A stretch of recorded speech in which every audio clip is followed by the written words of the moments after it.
Good afternoon and welcome to the regular Friday meeting of the Portland City Club. I'm Jim Westwood, your president. First order of business is welcoming and introduction of new members to the club, and I'd like each of them to stand as I introduce them. We have several in the audience today. Please hold your applause until I've introduced them all. First, Julie Beck, Vice President for Client Relations, Lee Hecht Harrison. Sally Hassan, Community Relations Coordinator for Cellular One. Janine Pringle, a law student and also a summer clerk at my firm, Miller Nash, Wiener, Hager, and Carlson. Susan Schoening, a physicist at Tektronix.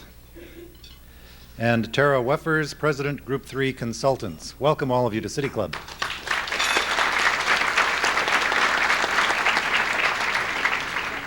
Thank you also to recruiters Martha Buki, Gretchen Biener, Morgan Pope, Bob Wheel, and me. Next Friday, July 26th, we'll hear from Norman Solomon, author and investigative journalist who will speak on bias in the news media. Mr. Solomon is co-author with Martin Lee of a recent book, Unreliable Sources, A Guide to Detecting Bias in News Media. He will provide his perspective on why he believes the media fail to serve the public interest, who's to blame, and what can be done to address news biases. Please note that for next Friday's meeting, we return to the Hilton Hotel. Membership renewals, very important to City Club. June is the month in which the largest percentage of club membership renewals become due. And if June is your month to renew and you have not yet done so, please send in your dues. This is a big year for City Club. We have a soon-to-be released ethnic minorities study, actually several studies on that.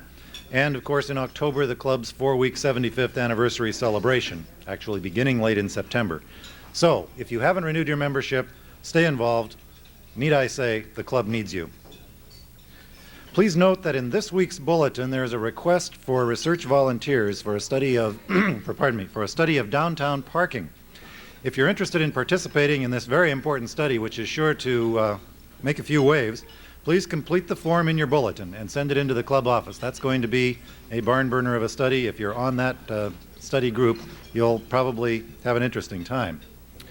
Our board host today, seated at the head table, is Gretchen Lashley, member of the Board of Governors and consultant. She has the privilege of asking the first question. Gretchen mentioned to me that she was one of the first people to put out a lawn sign for Phil Keisling. At that point, I almost disqualified her because I said, look, you have to ask a tough question. We'll see what her question is. Today's second question from the floor will be asked by Gretchen Biener, a member of the Government and Taxation Standing Committee. After those two questions, of course, as always, we'll open up the meeting to questions from City Club members in the audience at the microphone on the floor. Written questions will be asked as time permits. There are forms on your tables for written questions. Hold them up at the end of the speaker's presentation, and staff members will come around and collect them and bring them to the podium. On to today's program.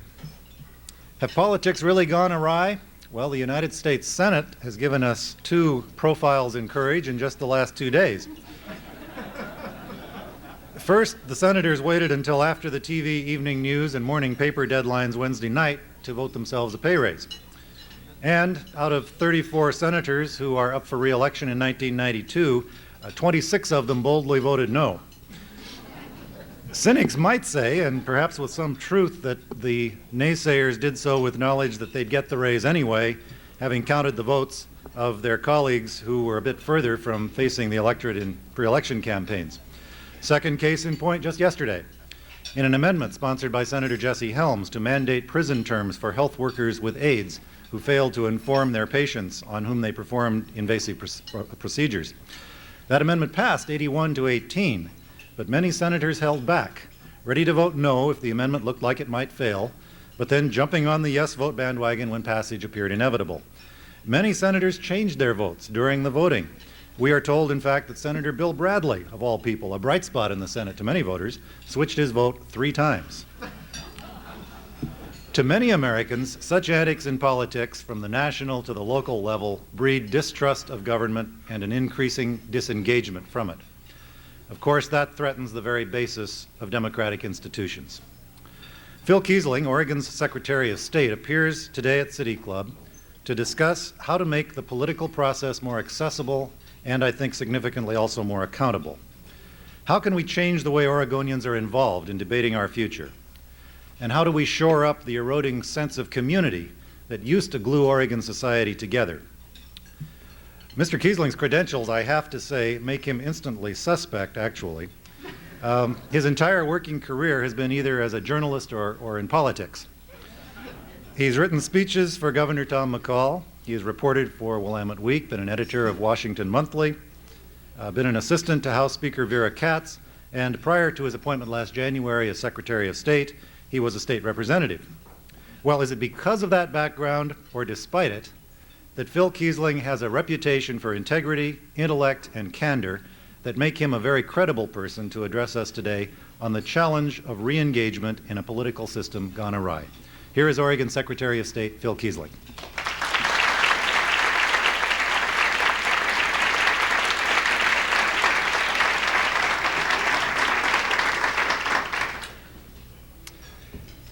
Good afternoon. I need to start by first making a confession. I'm here in part on this particular day because of a miscalculation born of excessive optimism. Now, when I scheduled this address for mid-July, I honestly thought that in the end, I'd have plenty of time to ponder this weighty subject because the desire of legislative incumbents to remain incumbents would overcome any partisan differences and actually result in a legislative redistricting plan. Boy, was I wrong. I'm now thinking of writing a book, How to Lose Friends and Make Enemies for Life, exploring the arcane world of redistricting humor, the difference between this and a plague of locusts. The locusts come just once every 17 years.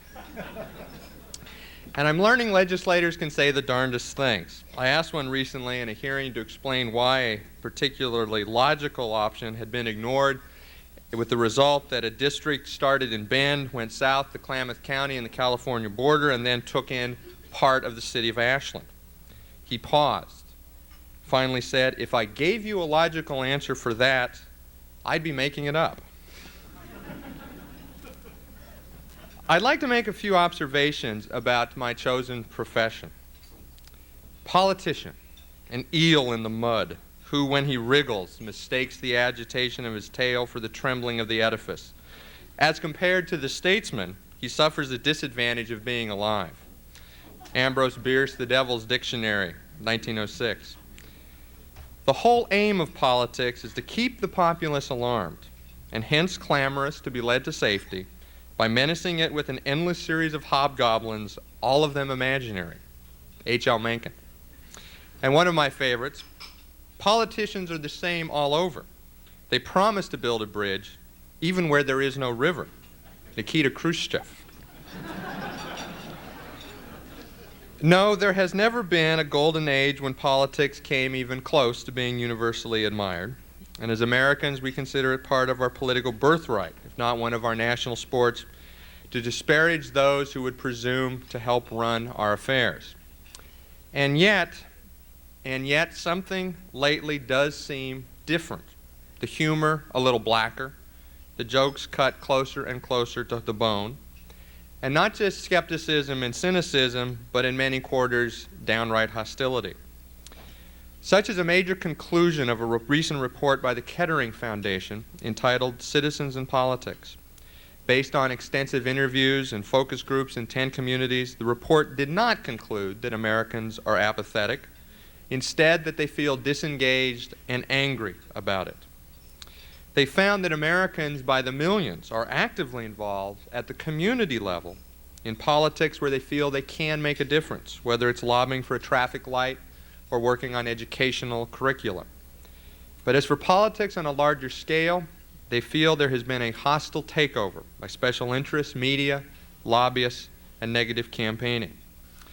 Citizens think many of the avenues for expressing their views are window dressing, not serious attempts to listen to them, and believe that politicians seldom frame and talk about major policy issues that really matter in their own lives, but talk about issues of symbolic but very little importance. And of course, many of the conventional vital signs of contemporary democracy are indeed weaker than ever. A few of them. In the 1988 presidential election, just half of all eligible adults actually voted. compared to close to 65% in 1960. Particularly troubling is the disengagement of younger voters, voters whose future is far more at stake than many of the elder generation. In 1968, 67% of 25 to 44-year-olds voted, and 50% of those under 24. 1988, the figures were 54% and 36%, respectively. Whether you were for, against, confused about the Iraq War, consider this. Hundreds of thousands of 18 to 24-year-olds were put in harm's way in that conflict, and just 1 in 3 of their peers had any say at all in that decision. Now, here in Oregon, there are some things we can be proud of. Voter turnout, for example, ranked 5th nationally as a percentage of those who are registered to vote. But when it comes to the percentage of eligible voters who are actually registered, the first step, we rank a mediocre 20th. Nearly 3 of 10 eligible Oregonians today aren't even registered. Now, we can take some pride when we look at other states. California, 28 ballot measures in 1990, many of them addressing the same subject. Yet when all was said and done, just 35% of the eligible population actually voted. We've seen as participation in elections has declined, the expense of campaigning has soared. In 1970, it cost $2,800 between both the primary and the general election to run for the House of Representatives on average, $6,200 for the Oregon Senate.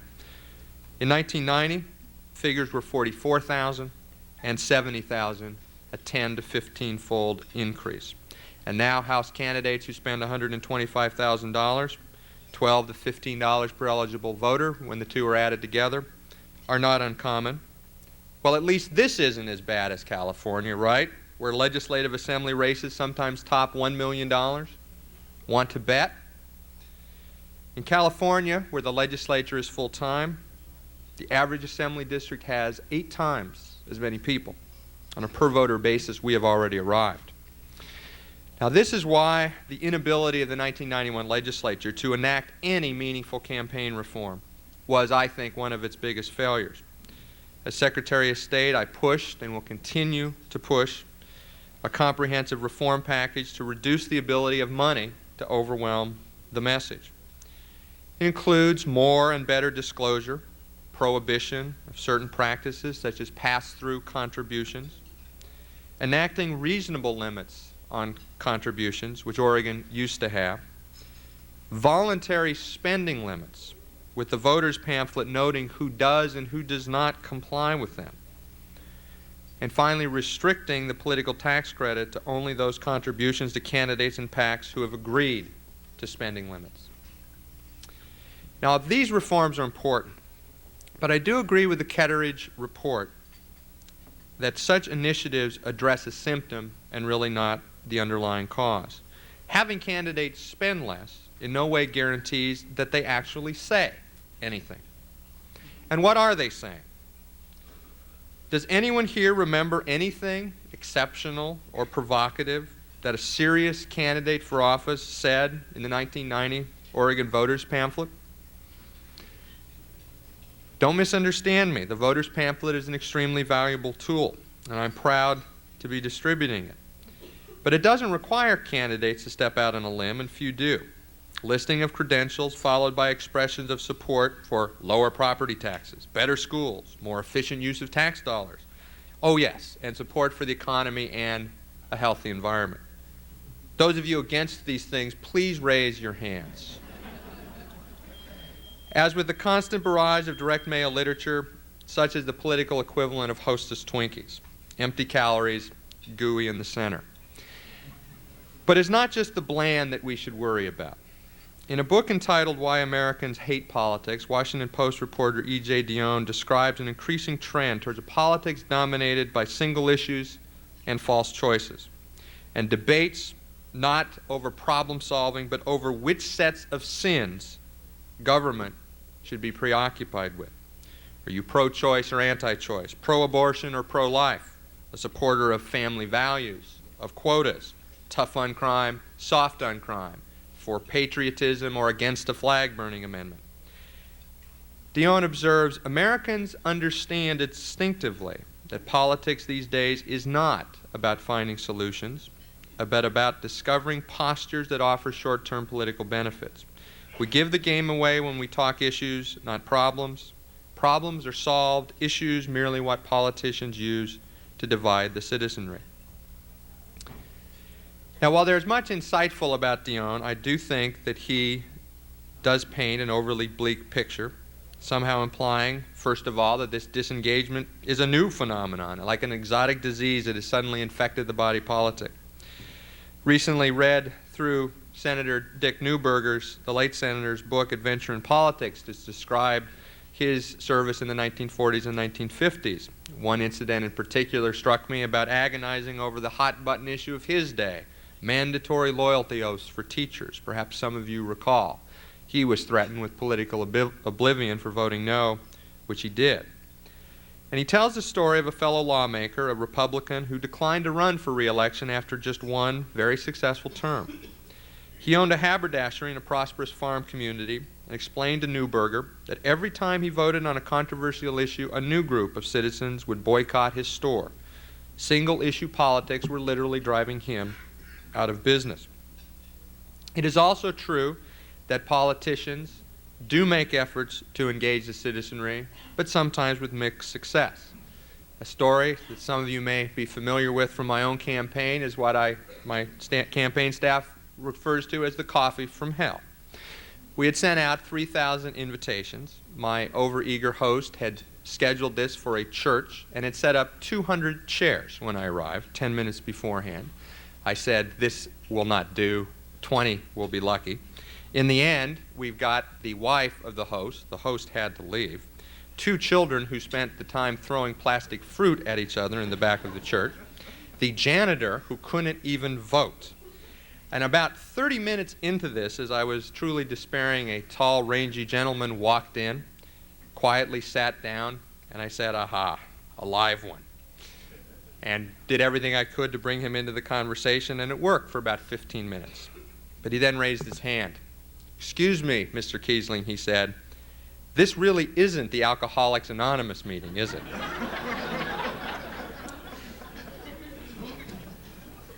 I also don't think cynical detachment is as pervasive in Oregon as either the Foundation or Dion might suggest. Our political leaders here have succeeded at times in transcending citizen apathy and disengagement. Senator John Kitzhaber's pioneering effort to prioritize health care is an example that has attracted national attention. So too with Representative Vera Katz's bold initiative passed this year despite a divided legislature to completely overhaul K-12 education. You may not agree with either of these initiatives, but they represent very serious attempts to deal in new ways with important issues. And of course, right here in Portland, the Portland Future Focus is just the latest in a long, vibrant tradition of engaging our citizenry in critical roles, and the City Club itself. You are here today because you believe that politics matters and should be treated seriously, which you do in so many ways, from the reports you do to your insistence on debates between candidates that are open and give occasion for true and honest questions and exchanges of view. Still, the kind of divisive which side are you on politics is too common. Several months ago I was in Klamath Falls and a reporter pressed me. Which was I? For the spotted owl or for the logger? My first reaction was to buy into the formulation. I squirmed, I hedged. For both, I declared. The reporter would have none of that. I had to choose. I finally found my footing. It's a meaningless question, I said. I won't answer it. Now, I have no doubt as to what the reporter concluded and what others might have concluded. Just like a politician can't give you a straight answer. That is part of our dilemma. Which side are you on? In a slender but exceedingly wise book entitled Community and the Politics of Place, Daniel Kemmis, former Speaker of the Montana House of Representatives, tells the story of a barn raising. Now, barn raisings is a symbol of neighborly cooperation, or somewhat of a cliche, but Kemmis gives this a particular twist by recounting the story of Lily and Albert. Lily is the proud, righteous farm matron, Albert the profane, beer-drinking neighbor who cannot help but be a bad influence on the children. Lily and Albert detest each other, but they understand they cannot avoid each other at barn raisings or other community events. If Albert and Lily could have snubbed each other, our barn might not have been built, our calves and Albert's not branded, Chemist writes. Everyone was needed by someone else. Sides were irrelevant, rugged individualism, here in the West, a myth. Now, a politics that's dominated by single issues may generate great mailing lists and win political campaigns. There's also a type of politics that by definition is the very enemy of community, because they reflect not the we implicit in the word, but the sense of I. This is particularly troublesome because at this time our Oregon community is in a more uncertain state than I think it has been in my own lifetime. And for precisely that reason, that sense of disengagement that is still too common here is especially worrisome, because old verities are being called into question, problems unimaginable a generation ago are pressing inconveniently upon us. Our challenge is, if our politics can rise to the occasion, we have the chance to redefine the Oregon community in ways that help us address real problems. But if we succumb to a politics of self-centeredness, we risk not just becoming more divided among traditional fault lines, east-west, urban-rural, but along new ones, lines of race, of social class, and perhaps most dangerous of all, lines of generation. A glance at some important demographic and economic trends provide a flavor of this challenge. Today, 1 in 5 Oregon children is born to a single mother. Seniors in Oregon are substantially less likely to live in poverty than children, exactly the opposite situation of 20 years ago. 400,000 Oregonians have no health insurance whatsoever. Most are children and members of young working families. In Josephine County, the percentage of personal income attributable to transfer payments, railroad retirement, Social Security, other pensions, now exceeds the economic value of not just the timber industry, but all of manufacturing. 4 communities I've recently visited, all have struggled: Coos Bay, Astoria, Klamath Falls, and Pendleton. The single largest employer in each is the hospital. That will likely get more so when we realize that the population over 85 is growing 5 times faster than the rest of the Oregon population.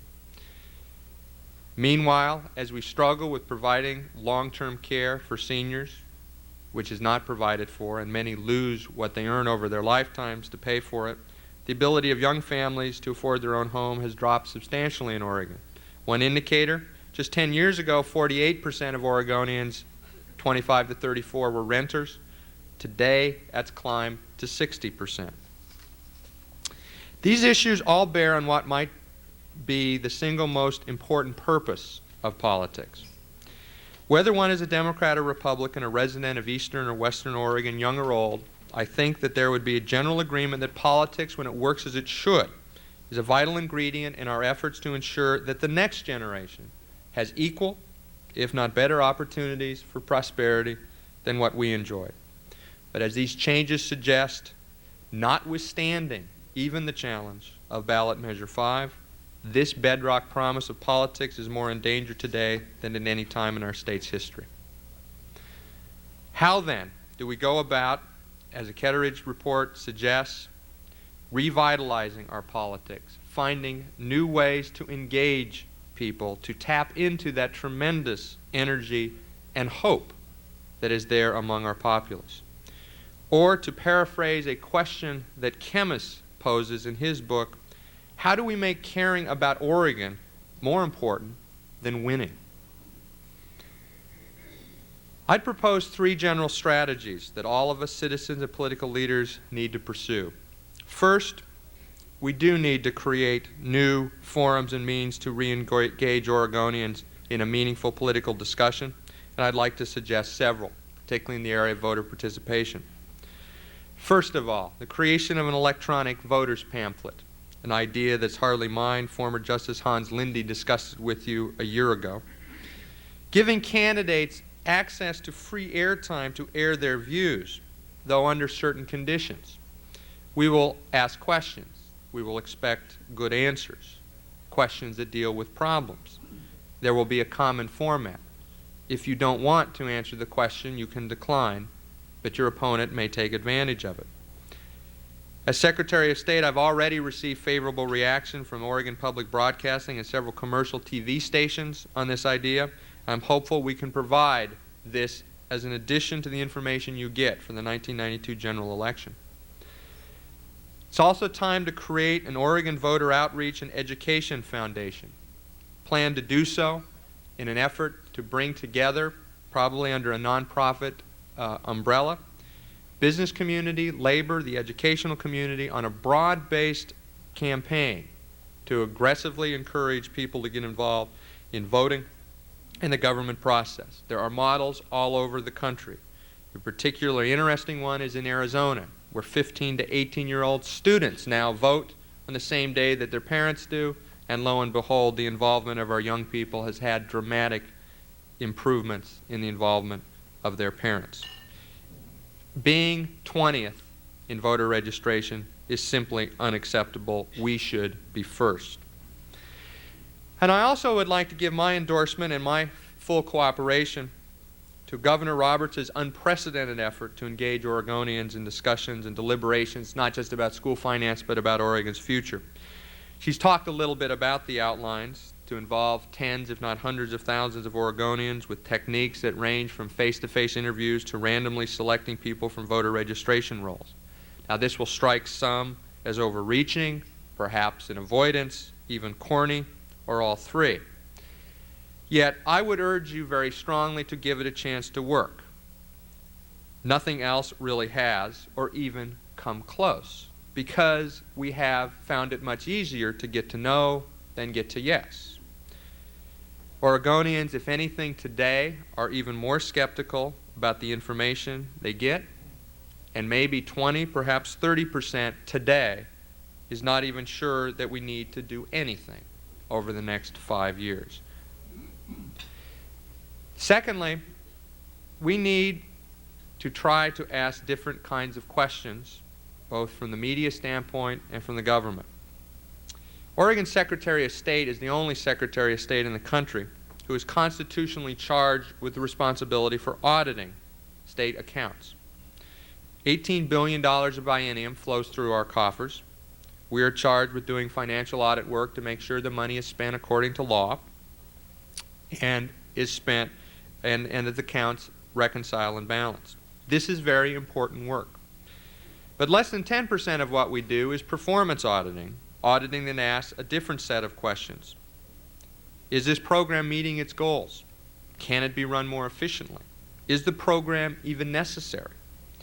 To me, Oregon is far behind other states and far behind Multnomah County and the city of Portland, who have done much more performance auditing work in recent years than we have, with much smaller resources. That is one of my priorities as Secretary of State, and it's all the more important because of Ballot Measure 5. But I think it's also important that as auditors, or as journalists, or as citizens, that we not only look forward, important though that is, but also take time to look backwards. There is a tendency to legislate, whether it's in haste or leisure, and then to never evaluate. Did those tort reforms really make a difference? Did those workers' comp changes really do what we thought they would do? Will Vera Katz's education reform structure really make sure that kids have critical thinking skills for tomorrow's economy? We need, in as many venues as possible, to ask those kinds of questions as well. Our failure to do so, I believe, is one reason that people are disengaged from politics, because though many of them may know anecdotally and from their own experience that things did not work as intended, far too seldom do they see those in government willing to ask questions that may lead to answers that are not very convenient. Third and most important is to foster what I would call a new culture of citizenship. Just as we need new means to engage citizens and political leaders who believe that the currency of politics should be ideas and not sloganeering, and that is not easy. Safety is found in voting after hours or in the banal. But unless we are willing to take chances, to engage each other in new ways, we are likely to get policies no better than our 30-second political commercials. One aspect of this is something that I would call encouraging political entrepreneurship. To encourage and indeed reward those in politics who are willing to take a new slant at old problems and suggest things that even on second or third glance may prove to be utterly unworkable, but at which get the debate going in new ways. I can think of just a few examples. I don't have time to go into detail, but let me throw several of them out. I think the way we finance college education in this country is a system that is dysfunctional. We are chasing goals that we cannot catch. More and more financial aid somehow goes along with less and less access to college education. We ask people, students, to take large loans payable over a 10-year period of time, and many make choices with their lives that may not be the best choices but are driven by the need to repay a fixed amount of money. Why not look at grouping people in large groups, as insurance companies do, and saying that you will pay your college education back, but over a period of, let's say, 30 years, and as a percentage of what you earn. If your college education does indeed make you a millionaire, which is, of course, one reason we invest in it, because the potential income gain, then you will pay a good deal more than somebody who decides to pursue a career as a daycare center operator, perhaps an entrepreneur, or a teacher. The issue of income tax reform. Democrats often only talk about it in context of school finance, a complete non-starter. Republicans often don't talk about it at all. Yet look at what we have in this state. Someone who makes $3,761, $3,000 below the poverty line, begins to pay state income tax, and at $5,000 they are paying the top rate, the same as somebody who makes $1 million a year. Such a deal. Go to work in a minimum wage job, perhaps don't get health insurance, try to deal with child care if you have kids, get off of welfare. We want to encourage that, and by the way, we're going to start taxing you at the top rate long before you get out of poverty.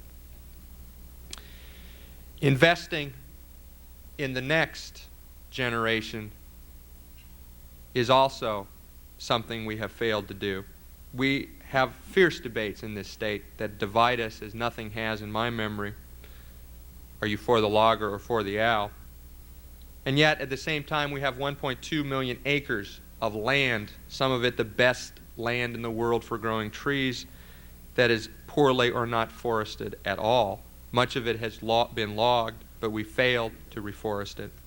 And yet, we have done very little to ask ourselves, what do we do to avoid the timber shortage of the year 2040? Taking a little bit of today's receipts and siphoning them into reforestation efforts that put people to work, perhaps combined with also preserving habitat and working on parks, for which we have not added a single new one since 1974. We need to find new arrangements, new mechanisms to address problems, and finally, new mechanisms to engage in the conversation itself. This is why I believe that community service may be the single most important notion that we can pursue in the years ahead. Now, even the name is a little off-putting. It sounds like something that you get sentenced to if you do something wrong. But in my mind, what it grows out of is a sense that while we have heard much about our rights as citizens, shamefully missing from our civic culture is a really meaningful discussion about our responsibilities and obligations. The biggest mistake I've made in my own life, as a young man not volunteering for 2 or 3 years, be it the Peace Corps, Vista, or even the military. As I've grown older, I've become a strong believer in national service, a draft, as it were. Now, it's not just that there's so much work that needs to be done. that government can really never do, be it the backlog of unplanted acreage or really providing the help to seniors, to young kids, to make sure their lives are better. But it's what such service does for us. How can we strengthen the bonds of community when we increasingly are isolated in our daily and professional lives from people of much different backgrounds and outlooks?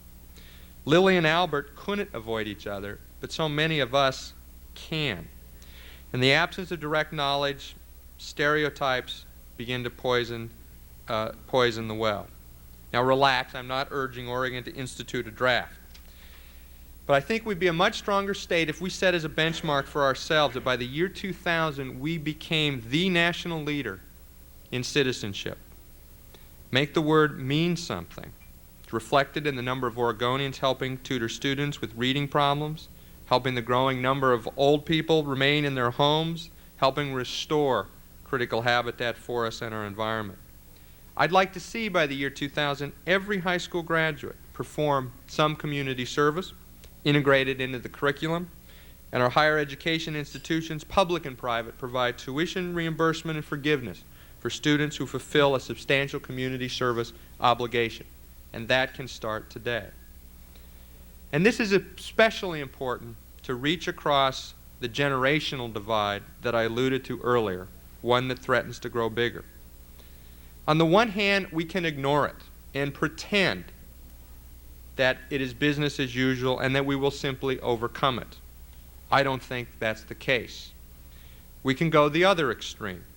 We can succumb to stereotypes. On the one hand, seniors are a bunch of affluent, no on every school levy voters who spend their summer driving off in their RVs with the "I'm spending my children's inheritance" bumper stickers proudly plastered on the back. And the other stereotype of the drug-abusing, promiscuous 16-year-olds who spend $500 a month on clothes, who can't read or write, and have never known anything like the sacrifices and deprivations of the Depression and World War II.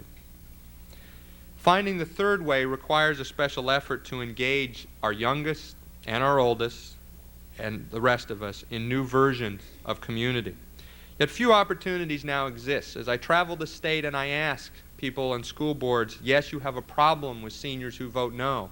What do you do to actually bring them in, not one night a week for grandparents, but to bring them in massive quantities to understand and see what you face today, that this is not the world of Ozzie and Harriet, and that it is difficult to teach a kid who has been sexually abused at home and is hungry?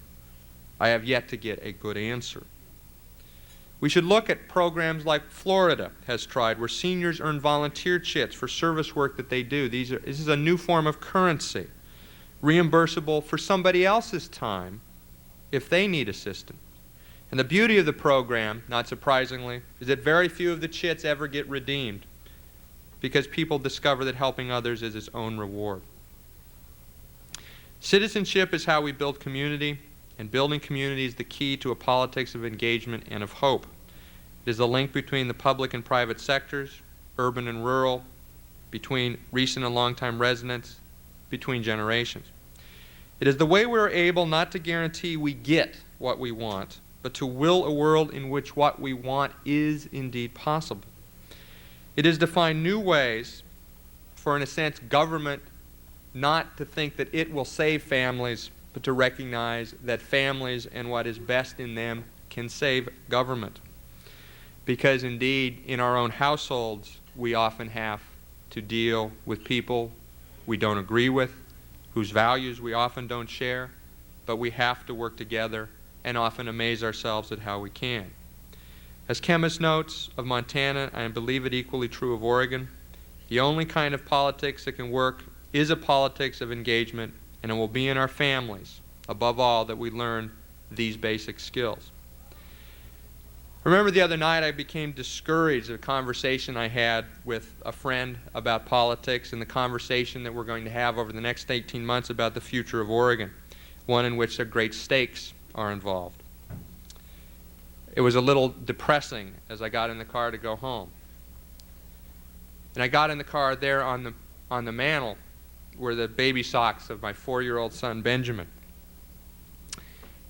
It told me how much he trusted us, Pam and I, as parents.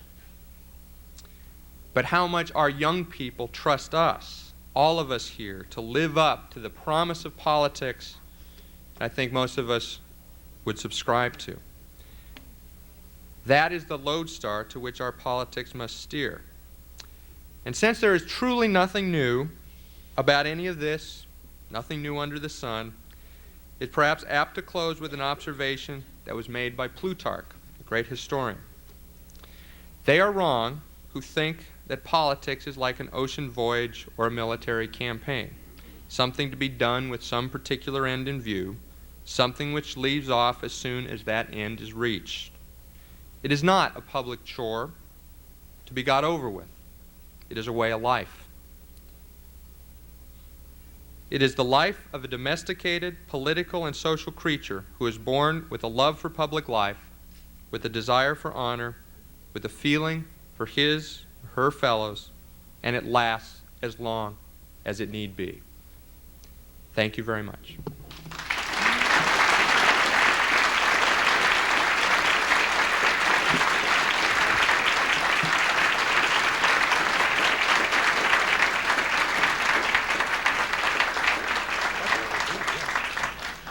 Thank you, Phil Keisling. I think you've set before us some worthy objectives that we should strive toward, and certainly on a City Club audience, your words have not been lost. First question will be asked by board member and board host today, Gretchen Lashley.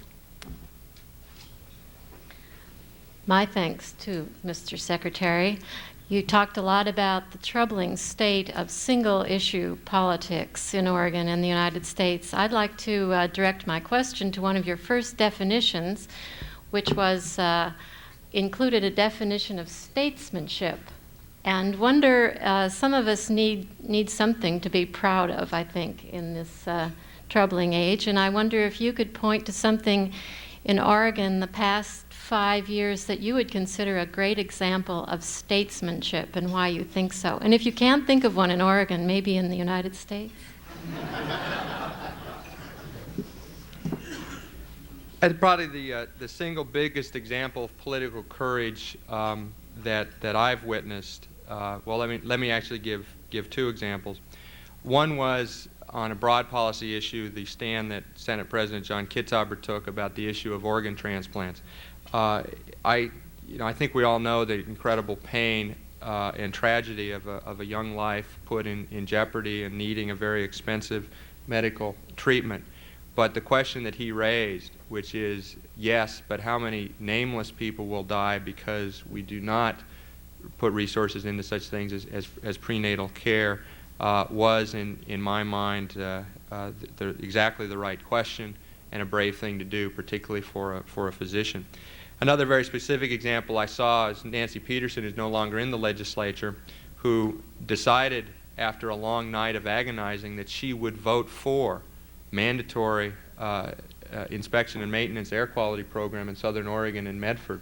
She was told that this was political hara-kiri. The bill would pass. It had 35 votes already. Her vote was completely gratuitous. She couldn't bring herself to push the no button and fully expected to lose. The irony is that the one other Medford area representative who did push the no button and who urged her strongly to do the same, he lost his election and she won it. Gretchen Biener, I'm a member of the Government and Taxation Standing Committee. One of the issues that has prevailed and been prevalent in local government relates to people's disenchantment and misunderstanding of what's going on the ballot. And I reference as an example the ballot measure 3, which dealt with PERS, and there was total confusion among the voters as to what that ballot measure did and what a yes vote did, what a no vote would do. Question that I would like to ask that is directed specifically at your office as you are responsible for the voters pamphlet is what can the Secretary of State's office do to improve the quality of the explanation of these ballot measures to make it easier for voters, number one, to understand and also to encourage voters to vote? With the case of ballot measure 3 in particular, which dealt with the taxation of public pensions, probably the facile answer is to get the legislature, of which I was a part, to pass a more clearer bill so that when it did get referred, it would not be so complicated. That was a particularly bad one. We are working with the Attorney General's office closely to ensure the readability of ballot titles. That's very important. I think we can do a better job. I think we also need to make sure that when we do have issues that are particularly complicated like that, that we do provide means through the media, through maybe even arguments that a Secretary of State or another official would just take out on their own, not in favor or not against it, to just simply try to explain something complicated. The ballot measure that you referenced was one of those ones that I have to say I worked on it some. I was on an interim committee on it. That was just a mess from the word go. And it's interesting as to why it was a mess. It was a mess because we didn't do the right thing out of the gate. We tried to deal with the issue of equalizing pension taxation by only dealing with federal and state retirees, creating a system where we had federal and state retirees getting partial exemptions and private retirees getting none at all, which from a principle of taxation I think was not a good one. So we cooked our goose from the beginning on that one. Tuck Wilson. Phil, how would your politics of engagement be affected by term limitations? I think term limitations are even more try to address symptoms rather than causes and do a good deal poorer job of addressing symptoms than even campaign finance reform. Term limits are, in my mind, an artificial means by which you tell people who they can and cannot vote for. There is already tremendous turnover in the Oregon legislature. Between 4-year periods, and we look back over the last 4 decades, we took the sessions ending in 7 and the sessions ending in the year 1, 77, 81, 51, 40, 57, 61. We found that just in those 4-year periods, between 26 and 35 House members who were there in the year ending in 7 were no longer there in the year ending in 1. Today, close to 30 members of the legislature are 1 or 2 terms. So I don't think it addresses a real problem in Oregon in that sense, and it will throw out some people who I think are very good people who, if anything, believe even more strongly in the right kind of politics. I think of individuals such as Tony Van Fleet, a Republican from Corvallis, chair of the Ways and Means Committee, and Democrat Vera Katz, who also served from 1973, who won regard on both sides of the aisle. It's sexy, it sounds like it will address a problem, but it doesn't go very deep at all, and could indeed lead to another problem, which is giving unelected state officials even more power than elected ones. Institutional memory is very important, and when people who do not have that dominate, you often make even worse decisions and thus feed into the cycle of why people get disillusioned. Dan Goldie. Phil, it's understandable and appropriate that you not discuss here today the redistricting in the state Not that you're necessarily. responsible for. But Some things I can discuss. I wonder if you would explain, clarify for us something we have not seen anything about in the press, namely the status of the congressional redistricting, which I understand is in the hands of the federal judiciary. Right. Could you tell us, have the judges been appointed? What's the time schedule, and what are the issues? The legislature, as you know, failed to do either congressional redistricting or legislative redistricting. The Constitution gives legislative redistricting to me. Congressional districting goes to the court. To my understanding, Dan, a panel of judges has not yet been appointed on that. I'm not even sure there's an actual court case actually filed to make the issue justiciable. So it may be a while before we hear about that. We've had cases around the country where it has literally taken years to redraw the congressional district lines. I've got to proceed with the legislative district lines and get that done by August 15th. When the midnight bell chimes to usher in the 15th, I have to have all the I's dotted and the T's crossed with my own plan. Karen Crone, City Club member. Phil, you alluded to the rising cost of running an election. Now, do you feel that perhaps extending the term for the representatives from 2 to 4 years will help to cut down that cost, or do you have any other suggestions? I don't think that lengthening terms will make it will have some dent in terms of that. I think realistically, you're not going to get Oregonians to approve moving to 4 years. I think a better way to do it, quite honestly, is just to try to build in incentives not to spend the kind of money people are now spending. What's that going to take? That's going to take tying certain things like the tax credit to people who agree to those spending limits up front. It's going to take publicizing it widely through things such as the voters pamphlet, turning around information in our office much quicker. People file C&E reports, they often just end up in a stack. We publish information about them 6 months after the election's over. They need to be part of the debate much more so while the election is actually going on. And finally, finding those new forums for people who have views, who are willing to take chances, address problems, to give them access to things such as free airtime. The United States is one of the few countries in the world that allows the pre-produced television commercial, whether it's talking cows or monkeys on roller skates. These have been good examples recently, or even to use an example from the last, where Dave Frohmeyer walked the stairs and Barbara Roberts had a little funny man in a swimming suit testing the water. Those things aren't a part of campaigns in many of the Western industrialized nations, because they are committed to providing a certain amount of time, but under the conditions, you look at the camera, you talk. And if you want to take a shot at your opponent, you want to call your opponent a crook or imply that they're a crook, you need to say it. You don't get a faceless narrator doing it. So I tend to favor that approach rather than some of those other mechanical things, such as just lengthening the term. People are so cynical and disengaged now that not only wouldn't it pass, but I think that you need to give them more familiarity with a newer way to go about doing that business. Maybe later they'd be willing to think about that. I'm surprised no one's asked me about redistricting. Someone said it was an example of great planning that we didn't have the Multnomah County legislative districts out till Monday. That actually wasn't, it was completely inadvertent, but I guess some luck is dumb like that. Ray? Ray Polani, member of the City Club. Secretary of State, you mentioned the question of engaging the voters. And I'm thinking of some issues that are very important for Oregon in the future, and so you say. Economic development, the quality of life, pollution, gridlock. And yet, the legislature has failed to refer to the voters the question of the constitutional restriction on the use of gas taxes and registration fees.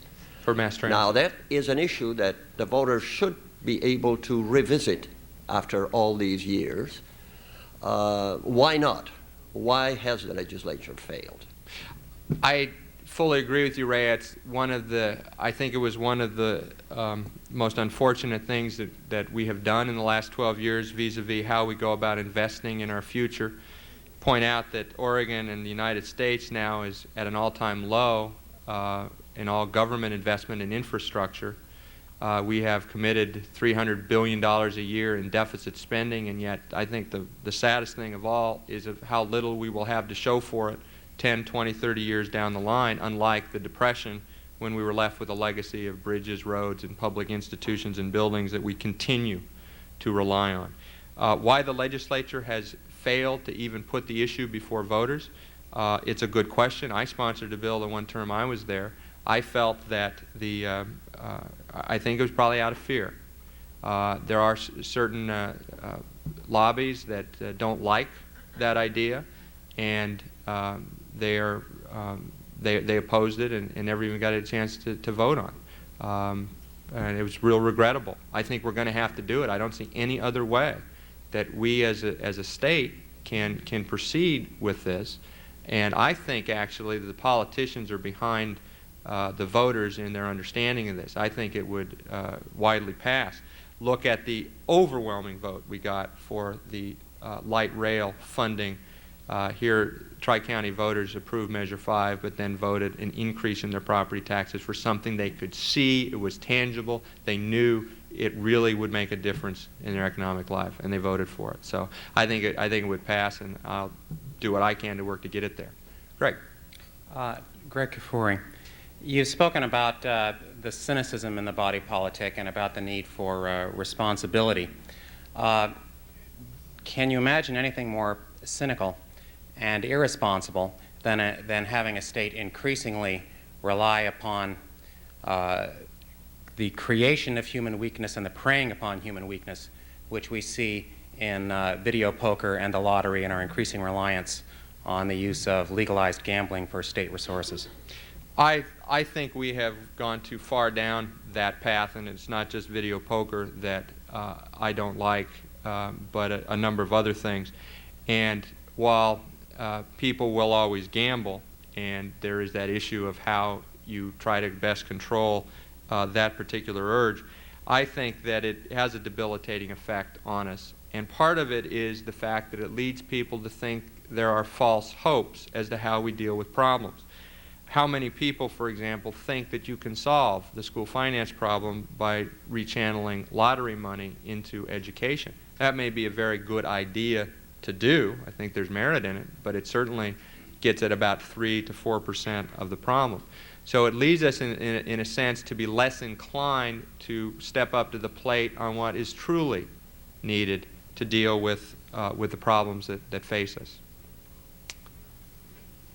Bob Shoemaker, member, and Phil, I'll pick up your invitation. And I don't know that this is going to be a softball or a hardball, and it's certainly an answer that I'm interested in. I got my catcher's gear ready? on here.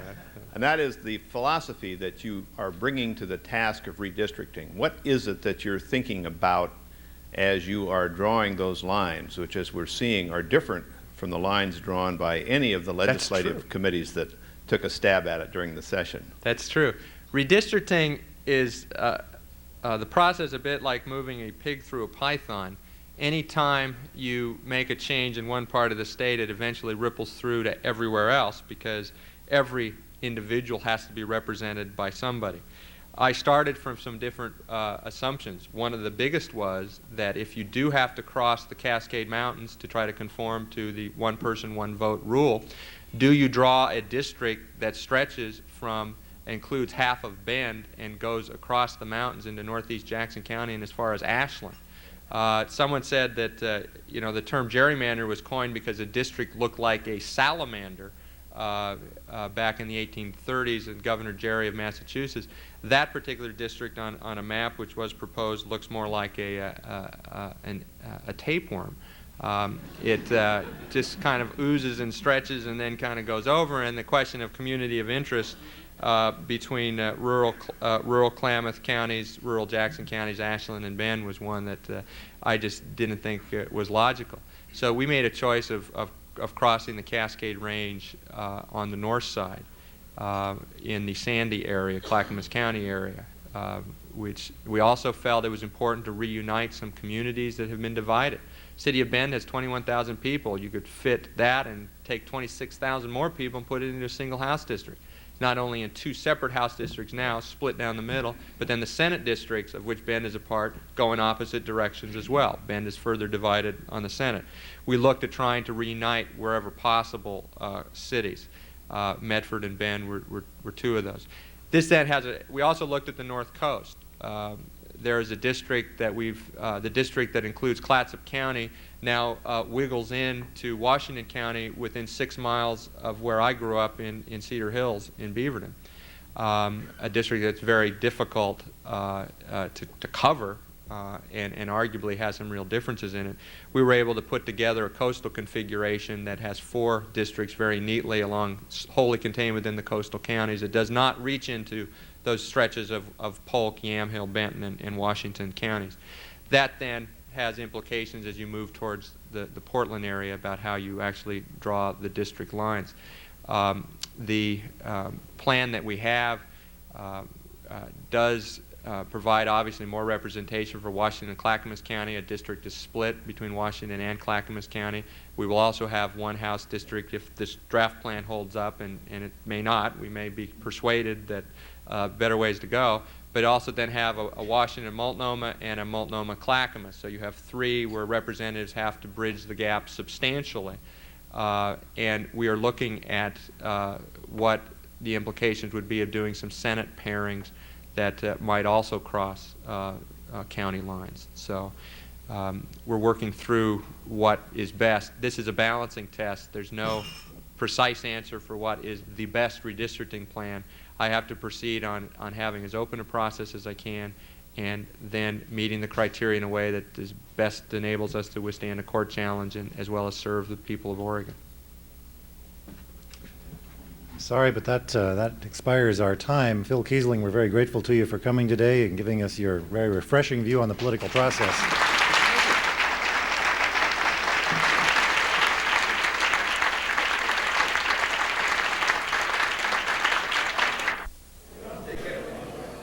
If you've enjoyed today's City Club presentation and would like more information about today's speakers or their topic, please give a call to City Club at 228-7231.